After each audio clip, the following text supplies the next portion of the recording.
Hello, this is Chef John from foodwishes.com with Peach Melba.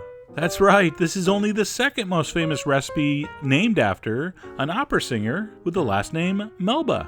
The toast, of course, being the most famous, and both, by the way, invented by the world's first celebrity chef. Who was that? You'll have to read the blog post to find out. Okay, so step one, we're going to make a fresh raspberry sauce starring these fresh raspberries. So I have two of those little cartons. I think those are 6 ounces each. It's about 3 cups. To that, we're going to add some sugar, some freshly squeezed lemon juice, and then the secret ingredient, a couple drops of balsamic vinegar. Shh. No one's going to know it's there. We're not going to tell anybody. It will just freak people out. But a few drops will give it a certain something that you're really going to love. So if you're scared, don't put it in. But if you're scared, you really shouldn't be cooking to begin with. So put it in. Just a couple drops. Relax. I'm also going to give that a small splash of water. We're going to put that on medium heat. And we're basically just going to bring it up to a simmer. And it's not really going to look like much until it starts to heat up. But then those berries are going to collapse. The sugar is going to dissolve. And when it comes up to a simmer like that, I just want you to cook it for 3 minutes and then turn off the heat. And when that's done, the final step here, we're going to pass it through a fine strainer, which is going to catch all those little tiny annoying raspberry seeds. I love the raspberry, but you got to admit the seeds are annoying. So we're going to pass that through, and all the liquid and puree is going to come through. Make sure you scrape the bottom of your strainer. That's all the good stuff. And there you go. That is one beautiful berry sauce. And while it has a little bit of thickness now, it's fairly thin, but it will thicken up in the fridge a little bit. This is not supposed to be a really thick, sticky syrup. It's supposed to just be a pure liquid essence of fresh raspberries. All right, so I'm going to wrap that and refrigerate it while we move on to our poached peaches, which we're going to do in a simple syrup. So it's basically equal parts sugar and water. I'm going to add some lemon juice. Looks like we had a couple small seeds there. That's all right, that'll happen.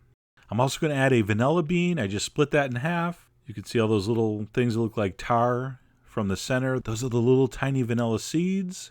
Those will all kind of separate as it warms up. So all we're going to do is we're going to bring this syrup up to a simmer. We're going to put that on medium heat. And while that's happening, we have a couple minutes. We can prep our peaches, which is super simple. You're going to want to use peaches that are fairly firm. All right, they should be sweet and getting ripe, but you want a little firmness to them. They're just going to poach better. All right, cut around the stone, twist. You're going to get 2 halves. And because you're using freestone peaches, not clingstone, freestone, those come right out. And those are generally the ones you're going to get in the market. But you can always ask your friendly produce person. We're going to go ahead and place in our peaches. And I generally do them skin side down first, although it really doesn't matter. I'm going to raise my heat up to just maintain kind of a steady simmer. It'll look like that. And then all you need to do is simmer these until tender. And the time is really going to depend on the ripeness. So these ended up taking about 5 minutes per side. And yes, you could use a smaller, different shaped saucepan, and those would be all submerged, but it really doesn't matter. So I let them go about 5 minutes. I flipped them over. I like to baste them once in a while. Seems like a good idea, and it's fun. So right here, I decided I was getting very close. I'm going to test it with a knife. That's perfect. Now what I like to do is just let them cool right in the syrup. You should probably do the same. The only reason I wouldn't let them cool in the syrup is if for whatever reason you think, these might be a little overcooked. Then it's probably best to get them out of that hot liquid. But for me, I let them cool down to room temperature right in that syrup. Then we can transfer them to a bowl, cover them with the syrup. Let's go ahead and add that vanilla bean in just for fun, and it looks good. I'm going to wrap that up, and I'm going to place that in the fridge alongside my raspberry sauce. I want both of those components ice cold. Do not eat this warm. So let's assume just this one time you actually listen to me and let all this stuff get nice and ice cold before you serve. When you pull it out, the skin should peel off. Now, it doesn't always. Sometimes it just sticks to the fruit and you can't get it off. If that happens, don't be upset. It actually will look and taste great and probably be better for you. And then for final assembly, I want you to get a scoop of your finest vanilla bean ice cream.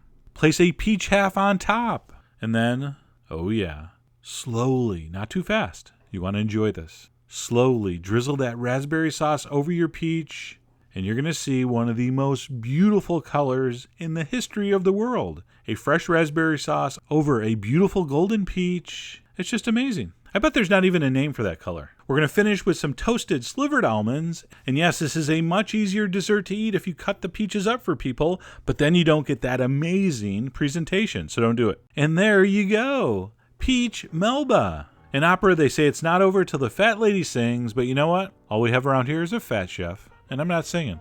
But I will taste this. If you just dug into this and you were only eating that vanilla ice cream with that fresh, homemade raspberry sauce, that would be an awesome dessert. But then when you also consider you have that poached peach in there, subtly scented with that lemon and that vanilla, it's just incredible. You got to try this. So head over to foodwishes.com for all the ingredient amounts and more info as usual.